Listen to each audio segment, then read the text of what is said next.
मेरी अपनी file processing का time was more than 6 months. तो ये एक पर्सनल एक्सपीरियंस भी है जो मैं आपको, once you have completed your studies there are no more opportunities in UK. Canada में अगर आपको यूनिवर्सिटी एडमिशन दे भी रही है, after that you are still dependent on the visa officer. Canada versus UK, which country is best for students?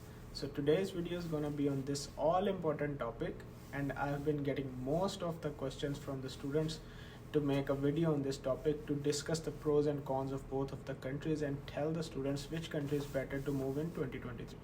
So all the research on these topics, and I'm ready to give you the insights of both of the countries, which will help you decide that which country is better for you, for your future, for your educational future, for your ambitions, and for your settlement. Before starting the video, I'm gonna tell you all, I'm gonna clear this thought that this is informational video. I make stuff to inform the students, to educate the students. The decision is everyone's individual's choice. तो जैसे कि हमें पता है फ़ायदे हमें यहाँ पर आके बहुत से होते हैं, लेकिन there are some factors which we need to know before coming to these countries.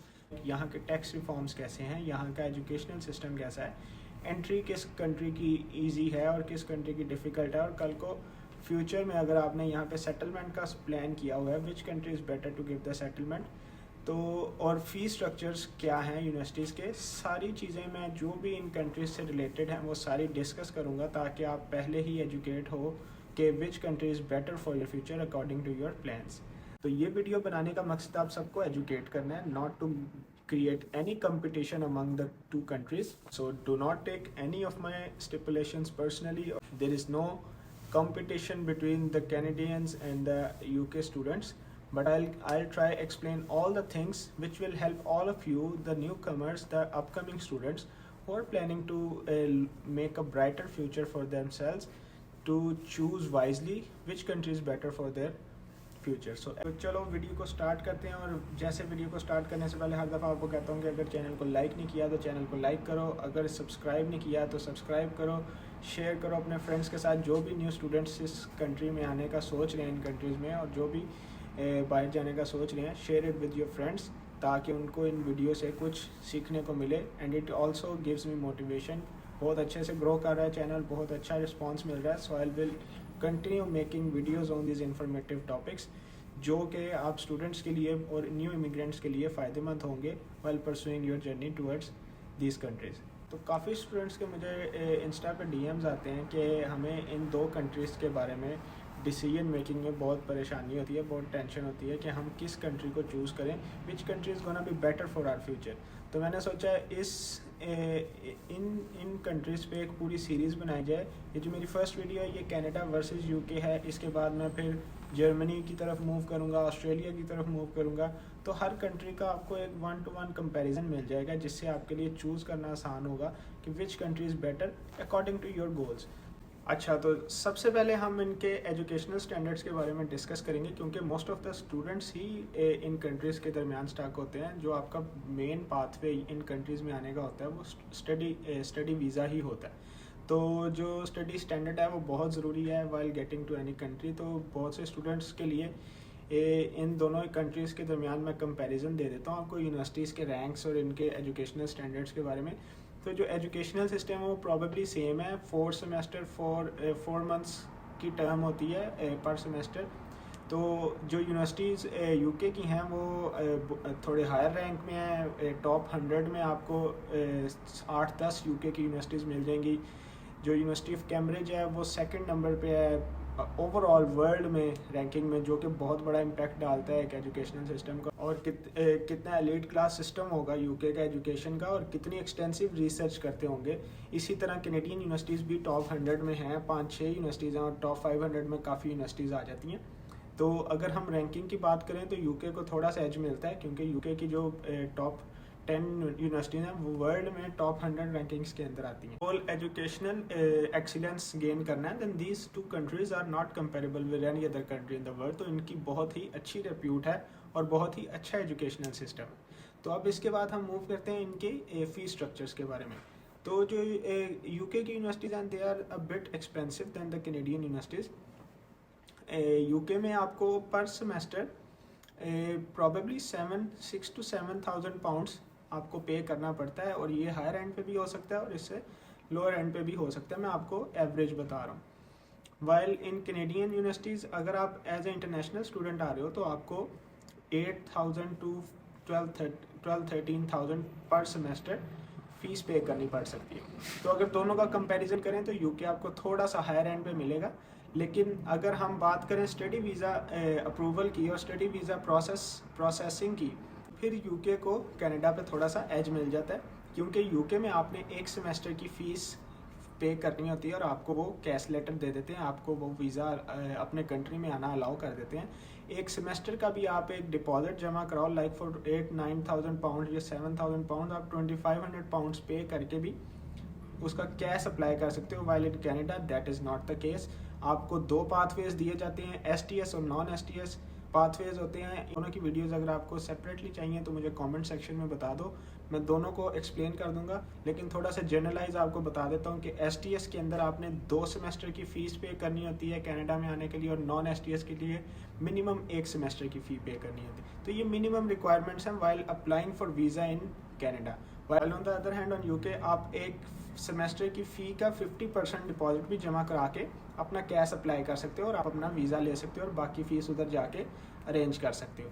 While in Canada आप लॉन्गर रन में देखो तो ये जो आपका GIC है, ये आपके इधर एक्सपेंसेस के लिए ही वो गवर्नमेंट लेती है, जो आपको मंथली बेसिस पे $670 करके रिटर्न बैक करना शुरू कर देते। तो कनाडा ने थोड़ा सा स्टूडेंट को प्रायोरिटाइज़ किया है कि उसको पहला साल अगर काम ना भी मिले और अपनी स्टडीज़ पे फोकस करना चाहे तो उसका स्टडीज़ का जो टाइम फ्रेम है ना वो डिस्टर्ब ना हो, और आपको एक अमाउंट हर महीने आपके ब्लॉक अकाउंट से आती रहे। वाइल इन यूके आपको ऐसी कोई डिमांड नहीं है, आपने एक डिपॉजिट जमा करा के उधर जाके अपनी सारी फीस अरेंज करनी है या बैक फ्रॉम होम आपने कंट्री से मंगवानी है।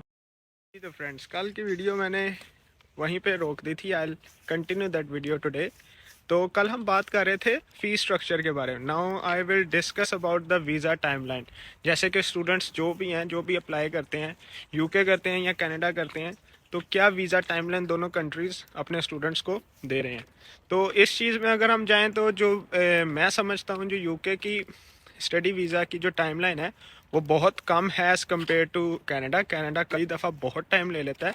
दो के कनाडा ने STS पाथवे भी अनाउंस किया हुआ है, जो कि ऑन पेपर वो कहते हैं कि हम विद इन 2-3 वीक्स आपका रिजल्ट देंगे अगर आपके सारे डॉक्यूमेंट्स पूरे हैं, आपकी सारी इन्फॉर्मेशन आपने सबमिट कर दी, आपकी फ़ीस सबमिटेड है, आपका आइल्स क्लियर है, तो 2 वीक्स 3 वीक्स का कहते हैं। लेकिन in most of the situations it take more than 2-3 months now, और अब जो बैकलॉग बना हुआ है उसकी वजह से ये प्रॉबेबली 6-7 मंथ्स तक भी जाता है। अपनी फ़ाइल प्रोसेसिंग का time was more than 6 months. तो ये एक पर्सनल एक्सपीरियंस भी है जो मैं आपको अपने एक्सपीरियंस से शेयर करके बता रहा हूँ कि कनाडा में visa processing time study visa का वो ज़्यादा है। And on the other hand अगर आपको यूके में कैश लेटर मिल जाता है यूनिवर्सिटी की तरफ से, तो आपको बहुत सी श्योरिटी होती है और आपका वीज़ा जो लगता है वो बहुत जल्दी लग जाता है। ठीक है, तो अगर मैं बात करूँ ट्रांसपेरेंसी की, तो ट्रांसपेरेंसी में यूके को कनाडा के ऊपर बर्तरी हासिल है। तो ट्रांसपेरेंसी में हम कहेंगे कि यूके को कनाडा के ऊपर बर्तरी हासिल है। UK is better than Canada. तो एक तो ये टाइम बहुत शॉर्ट है इनका।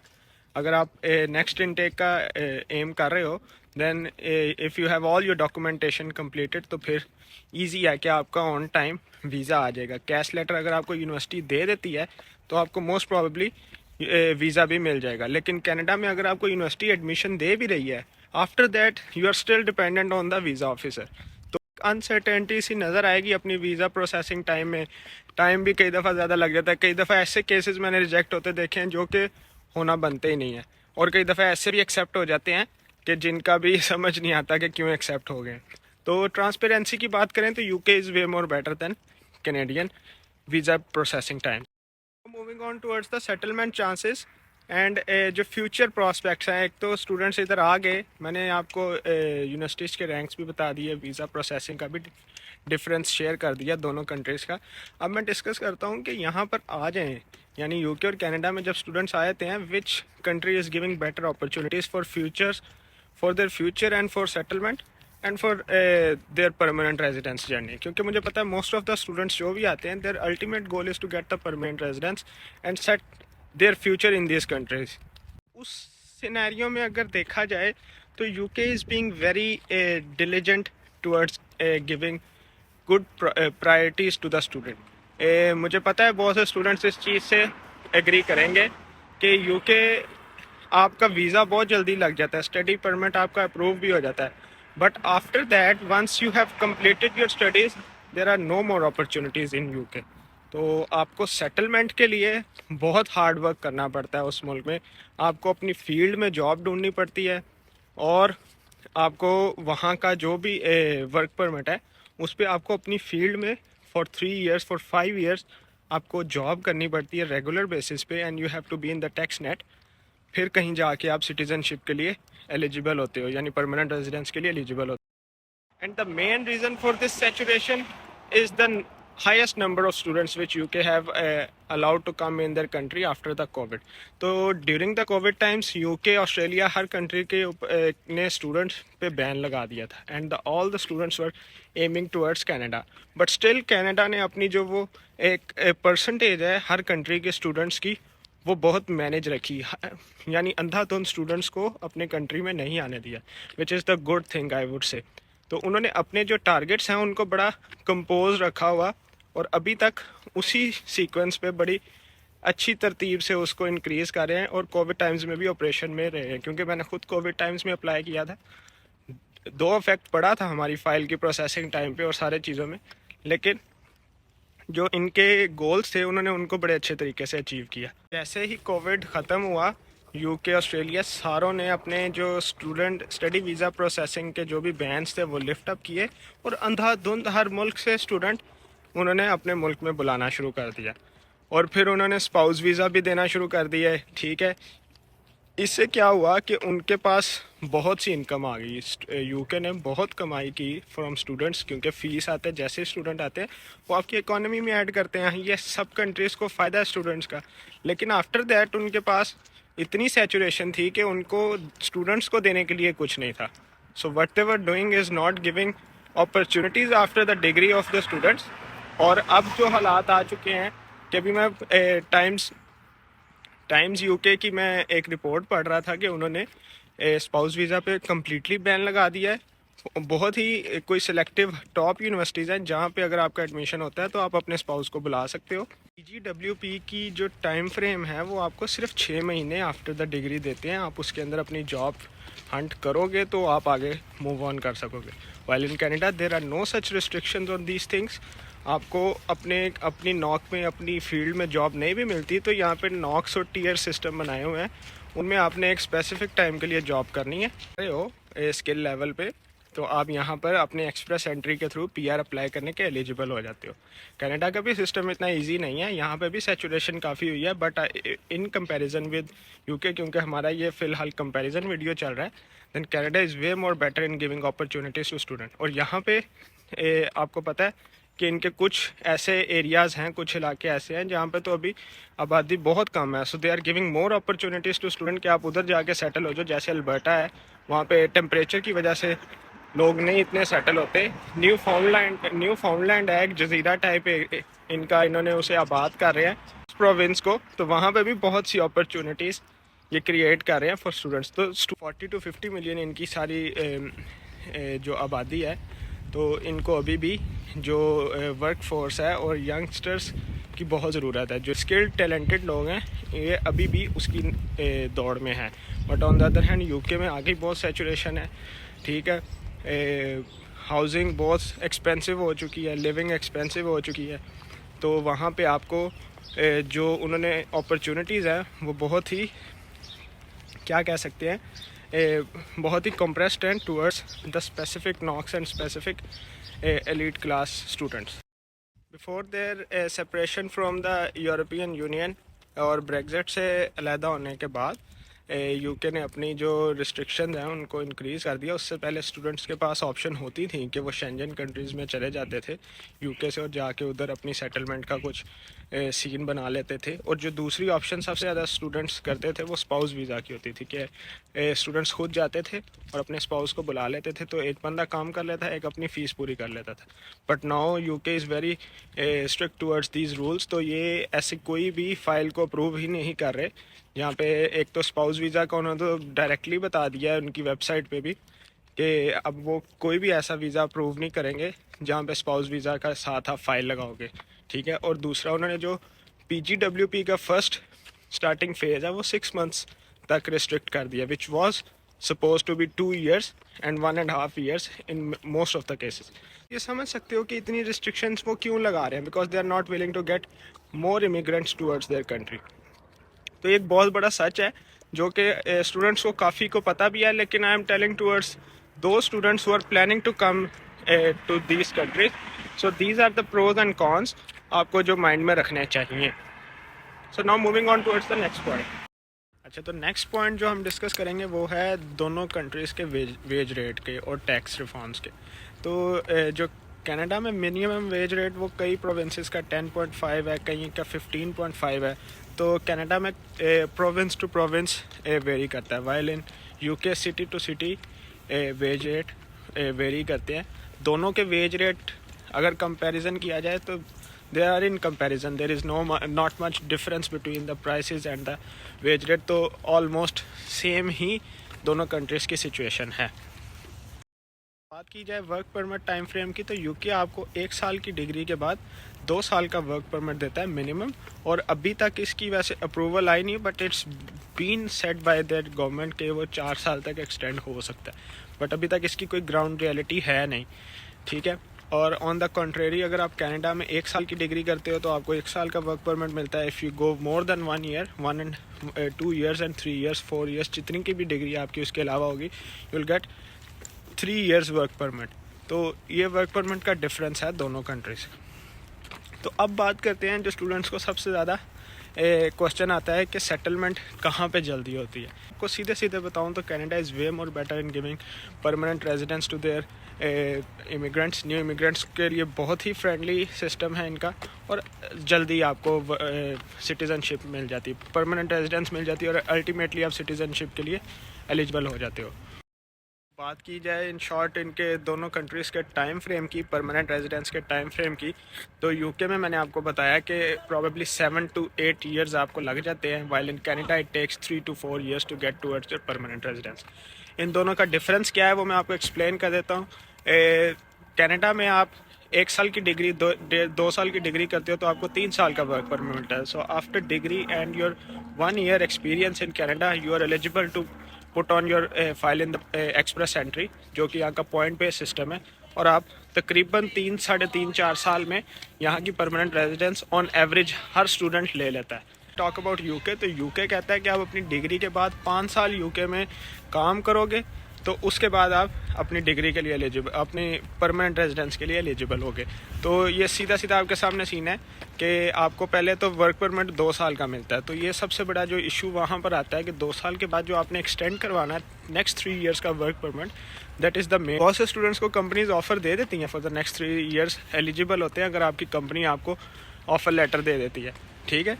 लेकिन बहुत से स्टूडेंट्स को इस चीज़ में मुश्किलात का सामना करना पड़ता है, और टाइम फ्रेम भी ज़्यादा है। 5 साल काम करोगे तो फिर आप उधर इमिग्रेट करने के लिए एलिजिबल हो जाते हो ऑफिशियली। ये डिफरेंस है दोनों की परमानेंट रेजिडेंस के सिस्टम में। नेक्स्ट इंपॉर्टेंट पॉइंट है जी वेदर कंडीशंस। तो अगर आप वेदर को बहुत इंपॉर्टेंस देते हो और if you don't like winters then Canada is not made for you, क्योंकि कनाडा के हर प्रोविंस में ही तकरीबन सर्दियाँ बहुत हाश होती हैं।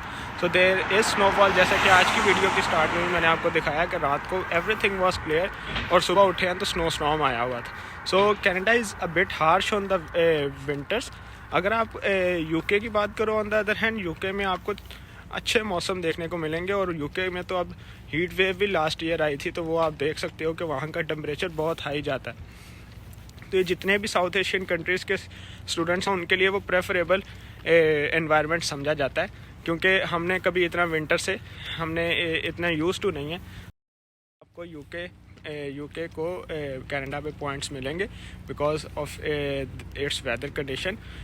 कनाडा में बहुत हार्श वेदर होता है, तो अगर आप कोई ऐसे हो जिसको वेदर बहुत डिस्टर्ब करता है then you should choose UK over Canada. जी तो फ्रेंड्स, ये था मेरा आज का सारा comparison between UK and Canada. I hope कि मैंने आपके जो सारे थॉट प्रोसेस और जो आपके सारे सवालात हैं उनके जवाब दे दिए होंगे.